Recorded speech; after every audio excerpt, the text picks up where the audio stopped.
দাদা বল কি হয়েছে?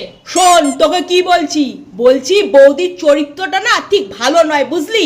বৌদি না খুব বাজে একটা মেয়ে।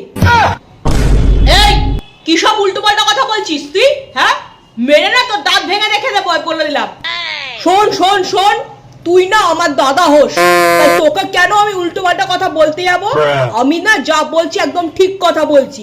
বেকার বেকার তোকে উল্টোপাল্টা কথা বলে তোর সংসারটা আমি কেন ভাঙবো তুই বল? আচ্ছা, তুই যা বলছিস তা বুঝে শুনে বলছিস তো? আমি যখন আমার বন্ধুদের জিজ্ঞেস করি কি রে ফোনে কার সাথে কথা বলছিস, তখন তারা কি বলে জানিস? কি বলে তারা? হ্যাঁ, বলে তোর বৌদির সাথে কথা বলছি। ভাব তুই একবার।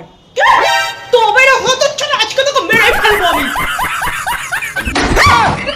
কি হলো ব্যাপারটা? আমি তো দাদাকে ভালোর জন্যই বললাম, দাদা এরকম খেপে গেল কেন? হ্যাঁ,